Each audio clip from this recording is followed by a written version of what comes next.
Donc, la déglutition, c'est, dans le fond, les capacités pour avaler. Là. OK.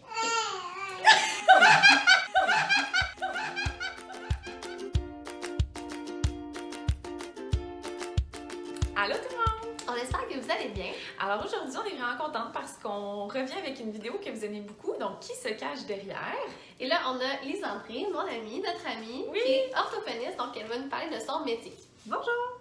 Donc, notre première question pour toi, c'est quoi le métier d'orthophoniste? En fait, un orthophoniste, c'est le spécialiste des troubles de la communication, de la parole et de la déglutition. Donc, la déglutition, c'est pour ceux qui peuvent avoir de la difficulté à bien avaler. Donc, on peut voir des enfants, des adultes, des personnes avec des troubles de langage, troubles du spectre de l'autisme.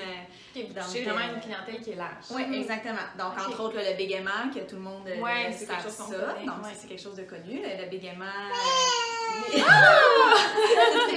son petit garçon qui veut être dans la vidéo. Il veut communiquer. Oui, il veut déglutir. Notre deuxième question, c'est que toi, tu travailles à notre école. On est vraiment chanceuse. Mais dans le fond, les gens qui, à part le milieu scolaire, c'est quoi les possibilités d'emploi? Mais en fait, on peut travailler là, en milieu hospitalier, on peut travailler dans des centres de réadaptation, dans des CLSC, dans les CIS, donc les centres intégrés de services santé sociaux. des choses comme ça. Ce qu'on connaissait pas. Non, c'est ça. En clinique privée aussi, donc ça, c'est connu assez. Donc, ça ressemble pas mal à ça, là, les différentes places où est-ce qu'on peut travailler aussi. Puis souvent, est-ce qu'ils travaillent plus dans les écoles? Parce que en fait, c'est peut-être juste plus que ceux qu'on connaît, nous, travaillent dans les écoles, mais c'est... Bien, il y a beaucoup d'ouverture dans les écoles, surtout là, depuis les derniers temps avec le gouvernement qui donne de l'argent dans les commissions scolaires.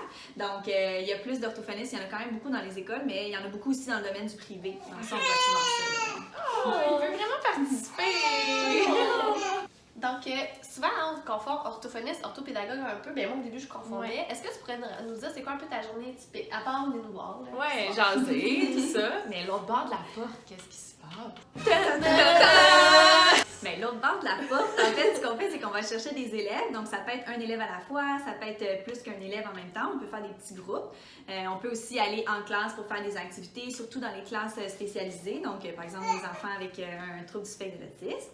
Puis, donc, on peut recevoir les élèves soit pour faire des interventions. Donc, on fait des activités pour pratiquer le langage ou on peut faire des évaluations aussi. Fait que ça peut être autant du langage oral, comme quand on parle, puis ça peut être en langage écrit aussi. Donc, tout ce qui est écriture, lecture, on fait ça aussi avec les élèves plus vieux. Là. OK. Fait que dyslexie, dysorthographie, c'est toi un peu qui détermine le trouble. Exactement. OK. Donc, c'est nous qui faisons l'évaluation, surtout en milieu scolaire. C'est nous, pas mal, qui sommes spécialisés pour ça. Puis, les orthopédagogues peuvent faire des références, les psychologues aussi, les enseignants. Fait que c'est vraiment comme un travail d'équipe avec justement toute...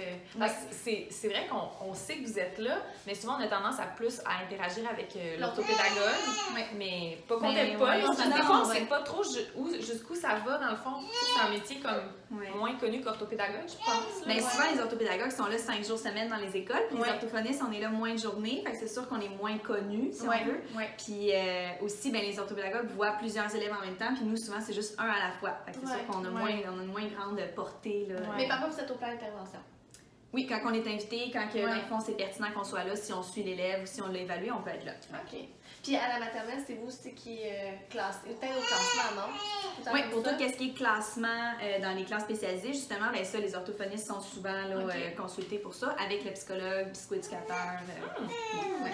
Vous faites plein d'affaires. Ben oui, vous touchez à tout. Oui. OK, les deux. La question que tout le monde se pose, pourquoi tu as choisi ce métier-là? Ben en fait, moi, je voulais être dans le domaine de la santé. Puis, je voulais venir en aide avec les gens. Puis, je voulais surtout travailler avec des enfants. Fait que je trouvais que c'était comme un beau mix là, de tout ce que j'aimais. Puis, j'aime beaucoup parler dans la vie. Fait que c'est ça qu'on parle toute la journée. On donc, comprend. c'est ça, tu parles. Fait que ça fait un beau mix de tout ça. Là, Une belle carrière. Exactement. Cultiver l'avenir. Oui. C'est ça. Oui. C'est ça qu'on fait. Donc, pour ceux et celles qui n'ont pas encore choisi leur choix de carrière, qui voudraient peut-être se tourner vers l'orthophonie, est-ce que tu peux nous dire un peu c'est quoi le cheminement scolaire qu'il faut faire pour arriver à cette fin? OK. Oui. Ben, en fait, là, maintenant, ce qu'on doit faire, là, avant, c'était différent. Là, aujourd'hui, on doit faire un bac dans un domaine connexe. Donc, ça peut être en linguistique, ça peut être en psychologie, dans un domaine OK, comme c'est pas ça. un bac orthophonie? Il n'existe plus, le bac en orthophonie. Non. Mais mais je savais pas. Oui, moi je l'ai fait, mais là ça T'es existe vieille, la plus. vieille. Ouais, là. t'es Exactement, lui, ça fait vraiment longtemps que je travaille. Bon, alors, pour résumer, je suis vieille. Oui, c'est ça. Mais là, ça n'existe plus. Donc là, ce qu'il faut faire, c'est un bac, c'est ça, ouais. justement dans un domaine qui est connecté avec l'orthophonie. Ok. Puis après ça, on fait la maîtrise. Donc c'est une maîtrise de 2 ans, habituellement en continu. Donc il y a des cours pendant l'été. OK. Puis ça se fait à différentes universités là, Ça va être au une Québec. maîtrise en orthophonie. Exact, ouais. Ok, Une maîtrise ok. en orthophonie. Fait que c'est comme plus large, plus tu te spécialises. C'est ça. Puis on n'a pas le choix d'avoir la maîtrise pour pratiquer. Ok. Donc il faut absolument la faire. Là. Puis Donc, au cégep, est-ce qu'il faut que tu fasses tes séances pures?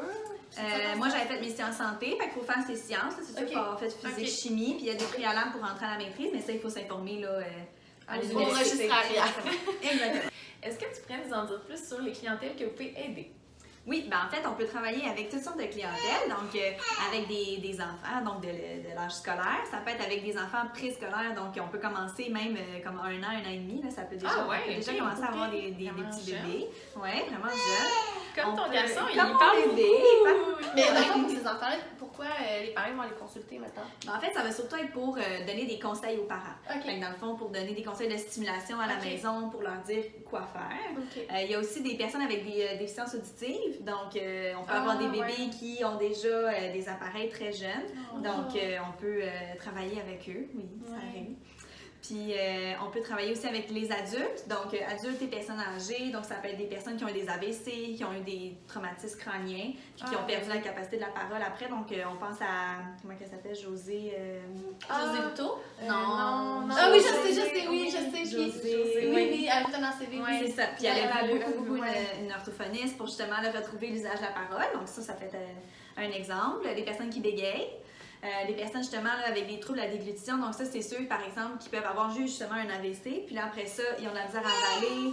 Ils peuvent tout le temps s'étouffer en mangeant, par exemple. Ouais. Donc ça peut devenir tannant. On peut travailler ça.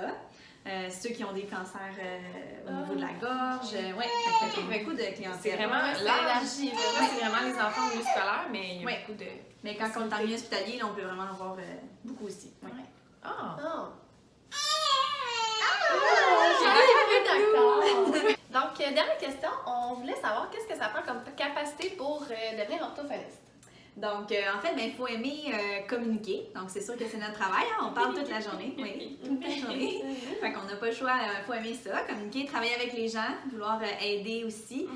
Pas juste travailler, dans le fond, on pense qu'on est juste avec notre petit élève ou juste notre enfant, mais on va travailler aussi, comme on disait tantôt, avec les psychologues, les psychoéducateurs, les enseignants. Ça, c'est juste en milieu scolaire. Après ça, quand on va en milieu hospitalier, bien là, il y a encore plus de Ouais, spécialistes quelques avec qui ouais. on peut travailler avec beaucoup de gens. Il faut quand même être organisé, je dirais, parce que on fait beaucoup de paperasse, ça paraît pas non plus. Là. Des fois, on a l'air juste de jouer dans notre journée, mais non, on fait pas juste jouer à Monsieur Patate. Et menteuse! On fait aussi là, beaucoup de paperasse avec des rapports, on note tout ce qu'on fait. À chaque fois qu'on voit un élève, il faut noter ça. À chaque fois qu'on parle avec quelqu'un, il faut noter qu'est-ce qu'on a dit. Ah, ouais, pourquoi? Ouais, il faut Ouais. garder, parce qu'on est sous l'ordre des orthophonistes audiologistes Ok. du Québec, donc on doit vraiment garder une trace de tout ce qu'on fait avec, avec nos clients, nos patients et nos élèves. Je savais pas. pas. Faut Ouais, vraiment c'est être pour ça. organisé. hein. Exactement, il faut quand même être organisé, mais j'en connais qui sont plus ou moins organisés puis qui sont vraiment bonnes. Fait que Ok, ça, ouais. c'est peut-être pas un critère absolu. Là. Puis est-ce que des bonnes notes, tu sais, comme pour ceux peut-être au cégep en ce moment qui vous écoutent, petite motivation de votre côté? Oui, c'est ça, Let's go. exactement. Let's go! Let's go! Oui, il faut quand même avoir des bonnes notes. Dans le fond, là, c'est sûr que là, pour rentrer au bac en psychologie ou en linguistique, là, il faut une certaine cote terre, là, mais je pense qu'elle n'est pas si... elle n'est élevée pas que ça. une cote terre de 40, mettons. Là. Mais c'est ça. Mais pour rentrer à la maîtrise, il faut quand même avoir des bonnes notes. Fait qu'il faut... Bien travailler ouais, pendant son faut bac. bien travailler. On peut faire du bénévolat, on peut faire... Ok, ça l'aide, là. Oui, exactement. Ça Ok. aide au dossier. C'est ça. Il y a des entrevues aussi, donc... Ok, wow, what attends. Non. ouais. On a appris plein d'affaires. Ben oui, je savais pas.